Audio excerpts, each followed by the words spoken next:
bulk buying. Is it a good thing or a bad thing when you're decluttering your house? In today's podcast, we're going to discuss the pros and cons.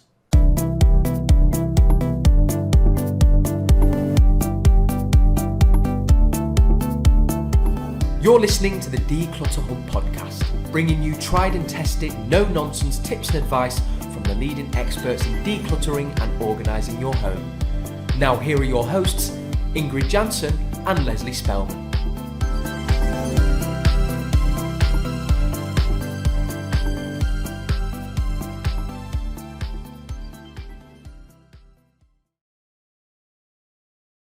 Hello and welcome listeners, I'm Ingrid. And I'm Leslie. If you're a brand new listener, thank you so much for being here, and don't forget to hit that subscribe button so you don't miss our weekly podcast. And if you've been listening in for a while or maybe watching this on YouTube, thank you so much for being here. We appreciate you. Now, this week's podcast is all about bulk buying, and Leslie and I are going to have a little debate if that is a good thing or not. Leslie. I'm just thinking about Ingrid's reluctance to have this as a podcast topic at all. She was like, do we really have to talk about that? That's how we started it off, by the way. And I'm like, there's a lot of value in here. Stick with us for lots of value about bulk buying, and the light bulbs will go on, Ingrid. So, first of all, just for the avoidance of doubt, what is bulk buying and where can one do it? Well, I really had to kind of rack my brain because, as you know, I am not a very shoppy person. So Word, shoppy. I think so. Just made that up, yeah. Okay. But you know what I mean. I kind of like to know what I have, and I don't have lots of everything. So for me, bulk buying is interesting. But if I look at my clients' houses and they do bulk buy, what kinds of things do I see? I see lots of toilet paper, paper towels, and cleaning products. What's that all about? People buy lots and lots and lots and lots of cleaning products. They have like 8 of the same thing. When you've got younger children, I mean, nappies you do buy in bulk, don't you? Because they go through them so quickly, it's crazy. But like wipes and things like that. What else, Leslie? I think people like to buy things like shampoos, conditioners, toothpaste. So I think those kind of bathroom items people tend to buy in bulk. Mm-hmm. I think people quite often buy stationery in bulk as well. Yeah. Notepads, that kind of thing. Anything else that I can think of that one would buy in bulk? That's even things like tins of beans and cereals and crisps and squash, all those kind of things. So drinks, water. Obviously, let's not forget wine and beer. I said to Ingrid before we came on, I said, the only thing that we buy in bulk is beer and wine, but then it's like gone within 2 weeks. So we're not really buying in bulk at all. It's just buying a lot. That's very different, isn't it? But anyway, just as a little aside. But yeah, those are the kind of things I think typically that people buy in bulk, aren't they? And I think I've thought of one more, maybe laundry detergent as well. Yes, yeah, and fabric conditioner as well. Yeah, because they also come in you can get them in really big boxes, which is what we're going to talk about. So we know the kinds of things that we buy in bulk. Where typically do we buy in bulk? Well, I think you can buy like massive amount of bags of rice for like 10 kilo in the normal supermarket. But when I think about bulk buying, I think like about Macros or Costco's or like some warehouse type shop where they've got all these kind of rows, and it feels you almost need a gigantic trolley. There's never like a small trolleys there. They're only like things that you can put pallets of stuff, and you see like how do you call them? Like these little cars that whiz around and put stuff up and down. How do you call them? Forklift trucks. Yeah. You see like these forklift trucks with like pallets of stuff, and you're like, oh my God, how that doesn't fall. I suppose when you go into a place that needs a forklift truck to move things around, that's too much stuff for your house. Is that what we're saying? Yeah, exactly. It's interesting actually because years ago, I'm going back to the kind of 70s and 80s, you kind of had to, if you had like your own business, you'd be able to go into like a trade wholesale place to get things, and sometimes domestic people might go in as well. But now people have realized, you know, the kind of Costco's of the world have realized that it's not only people with businesses, it's actually people, domestic people also want to shop in bulk as well. Mm-hmm. So I feel like Costco may be a global brand pretty much. I mean, it's definitely in the States, obviously. It's definitely over here. I'm pretty sure it's in Ireland. Not sure about Australia and New Zealand, but you know what I mean? We're talking about a wholesale warehouse type shop where you can buy lots of things together. The nice thing, of course, about places like Costco is, as well as it being somewhere you can buy in bulk, it's somewhere, Costco in particular, where you can buy really nice things, isn't it? Yeah. So the food, the quality of the food in places like Costco is really quite nice if you want a treat as well. So it's not just bulk buying, it's actually nice food buying generally at Costco as well, isn't it? And you can buy other things there as well and bob them into your little pallet, you know, like an office chair or a new Hoover or an air dryer or, you know, 27 pairs of socks or... You know, that's the problem with Costco, isn't it? It's lethal. I avoid it like the plague. I know, because it is so tempting. Because you kind of go in for like, okay, I'm doing a party. Let me get some napkins and paper and maybe paper plates and some like other bits and bobs for the party. And then you come out with new cushions for the sofa, and you come out with exactly new Hoover or a new mop, and you know you come to the till and you nearly have a heart attack. It's a bit like IKEA. You go in for like a couple of small bits, and you come out £500 later. You're like, I know. I went in for a measuring jug and some glasses and some napkins. What happened here? Yeah, so this is the problem, really. You're absolutely right. Costco and IKEA are like the worst for that, aren't they? I mean, of course, we can bulk buy as well in standard supermarkets. Doesn't have to be in these big wholesale places, but these are the thing where we get bigger things. So when we talk about in bulk, we're talking about bigger packaging, you know, whereas in a supermarket, it would tend to be multiples that we're talking about buying in bulk. Yeah. It's a dangerous place to be if we are somebody that is attracted to stuff, isn't it? And so we avoid it and recommend that other people do avoid it where possible. Although we do understand that there are some pros of bulk buying. So let's talk about the pros before we go in heavy on the cons, which we absolutely are going to do. Let's talk about the pros. I mean, let's be honest. We have fallen foul of going into Costco or Macros and absolutely spending a fortune. I mean, we're normal people, you know, we do this stuff too. And then later think, wow, what happened there? But if you buy bulk, you can save money. And that is, I think, one of the pros of bulk buying. If you're clever about it and you're smart and you know that you need it and you know, like, okay, this is an item that does get used in my house. We go through a lot of this item. I'm going to buy a pack of 5 or 10 or whatever. And then you can really start to save a nice little penny on it. And I think that absolutely for most people is the driver for why people buy in bulk, is because you can save money. And that's something that we absolutely can't deny. It's not always the case. And we're going to talk about in the cons section about how it's not always the case that you save money. But in principle, you save money by buying in bulk in general. I think the other thing that we can't ignore as well, Ingrid, is that there is an environmental saving in terms of buying bulk. Because if we buy something that's in a bigger container, in a bigger box, if we have something that's only, you know, we've got 32 in one piece of plastic wrapping instead of 9 toilet rolls, for example, you know, there's going to be less packaging, and we have to think about the impact on the environment. So there definitely is a pro when it comes to the environment in terms of bulk buying. Yeah, I think so too, Leslie. And I think that is really what is on a lot of people's minds these days, that we are being more mindful. We are wondering why everything is in plastic packaging. We want to be able to recycle that. We want to think about the environment. We'd rather see glass or cardboard instead of plastic if we can, and all of those things. So buying in bulk normally saves on the packaging. So it can be a really good driver to actually say, okay, I am going to buy those items in bulk, because it actually is better for the environment, and only do one trip to the shops instead of multiple trips. So I use less petrol, and all of those things then come into play. So we've definitely talked about the pros, but in our world, there's only 2 pros, the environment and the money.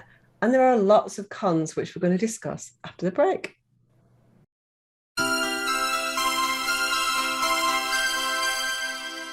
Hi, just a little break from this week's podcast episode to ask you a question. Are you feeling completely overwhelmed with your clutter? Have you tried to declutter hundreds of times but get stuck? Well, in our 45-minute free webinar, we will unlock the 3 ingredients you need for decluttering success. Are you ready to take back control?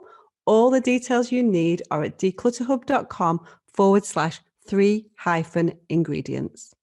Hi everyone, welcome back after your quick break. Let's talk about the cons of bulk buying. What's the negative side? Well, it's interesting really because we talked about when in the pros section, we talked about the fact that you can save money and we cannot deny that. But there is a big, big but when it comes to saving money, because quite often we buy things in bulk, but we don't get around to using them before they are expired, or we put them in somewhere, a loft, a garage, a basement, and they spoil, or we forget about them. So we've got to be very, very mindful if we're going to try and make those savings, that it has to be something that we're actually going to use within the time scale that we've got available for that. Obviously, it's perfectly fine if it's shampoos and conditioners and toilet roll and paper towel and all those kind of things, because they don't really have a shelf life. But things that are perishable, herbs, spices, something else that we quite often buy in bulk, we've really got to keep an eye on those dates and really think about whether it's sensible for us to use them before they spoil or they become past their best. So you're only actually going to save money if you can use the item within an appropriate timescale, can't you, Ingrid? You know what, this is so interesting, Leslie, because it sounds like such a good deal, doesn't it?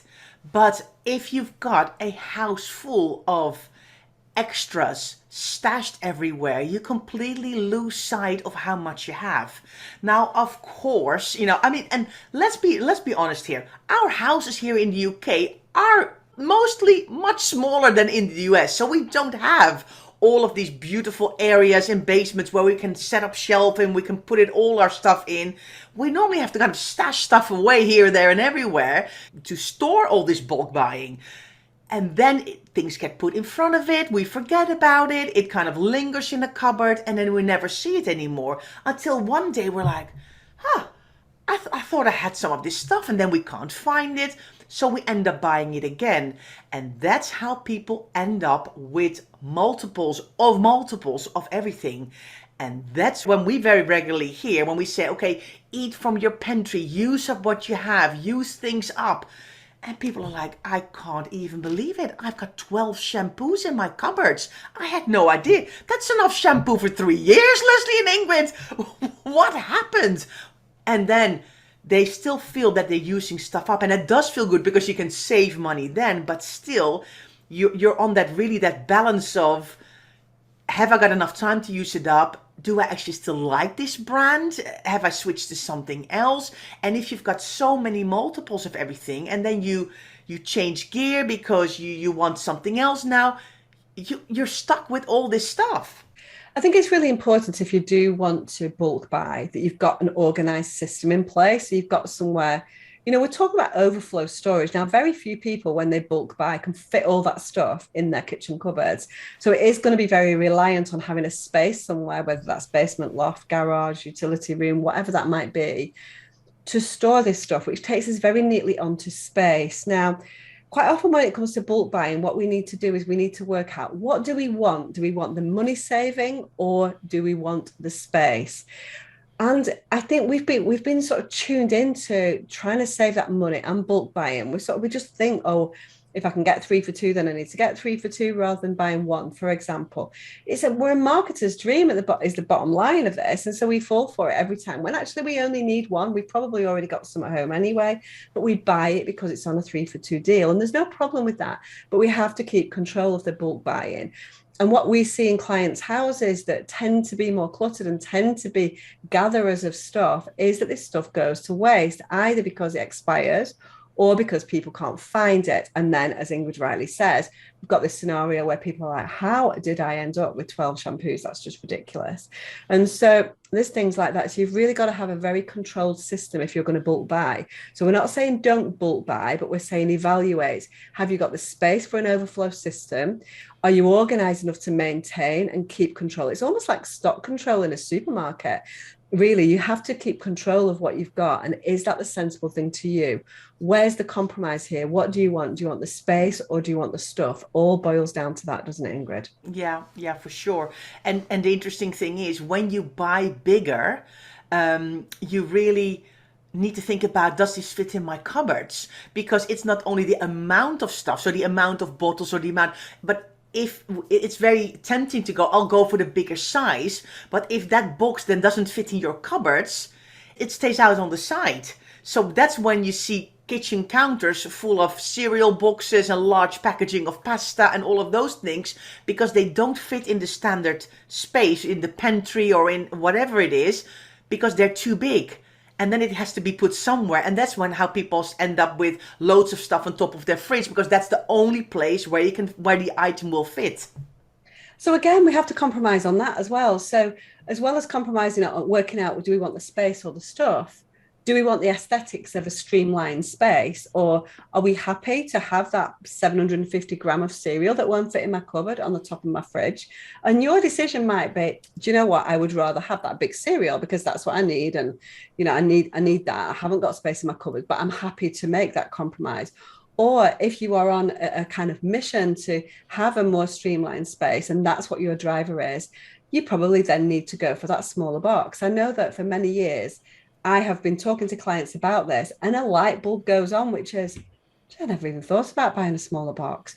And you know what you're saving ultimately is probably pennies. And so we're not talking about pounds and pounds of savings here on a cereal box. And so you really need to think that through. What is it that's my driver? Do I want the space, the stuff?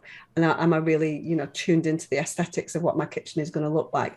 All these things are relevant when it comes to bulk buying, aren't they, Ingrid? Yeah, yeah. And I was also thinking, I think I saw a program at some point, Leslie. I'm trying to think where I saw it, but somebody had created like a whole shelving system in their cupboard, and they were showing it off, or in their basement, the whole shelving, and with all the stuff they had in bulk. And there was like, I think, a cleaning spray, and they had 30 lined up. And she was really proud of it. It looked beautiful. I mean, don't get me wrong. But I'm thinking to myself, how would you need 30 sprays unless you're absolutely in the middle of nowhere somewhere, you can't reach a shop? 30 sprays, that is beyond bulk buying almost. So that story kind of flashed through my head. Now we're talking about this, and I'm like, it just all seems too much.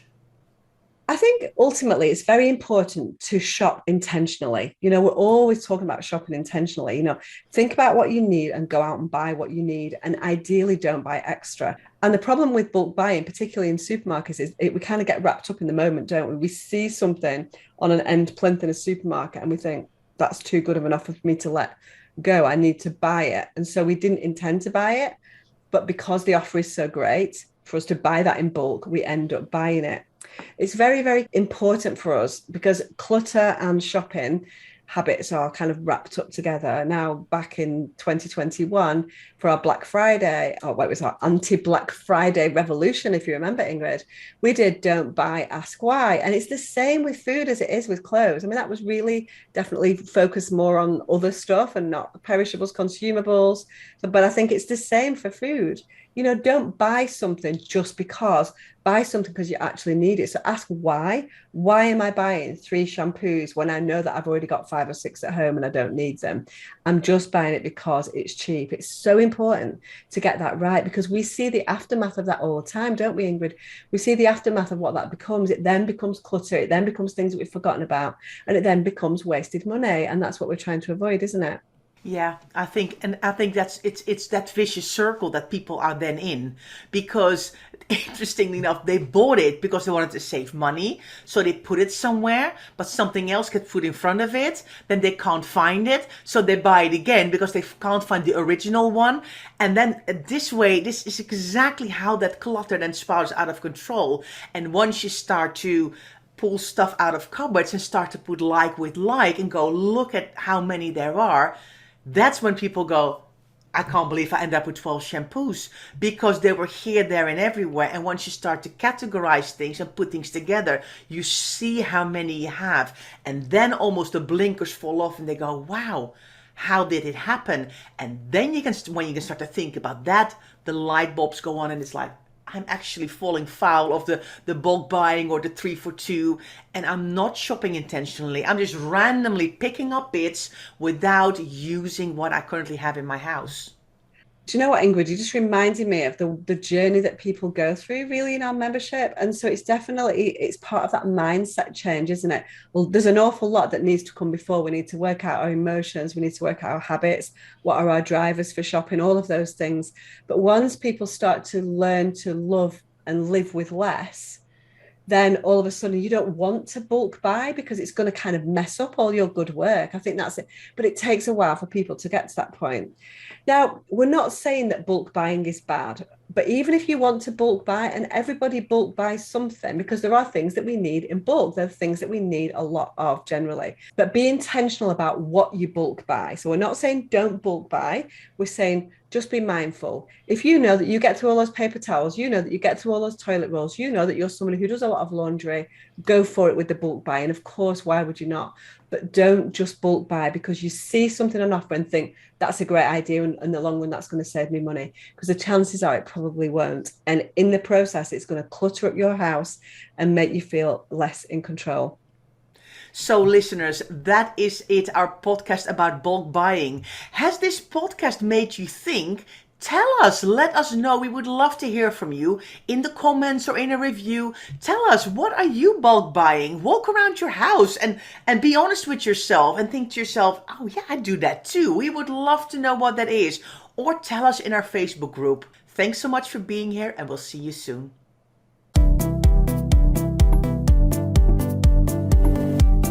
Thanks so much for listening to the Declutter Hub podcast.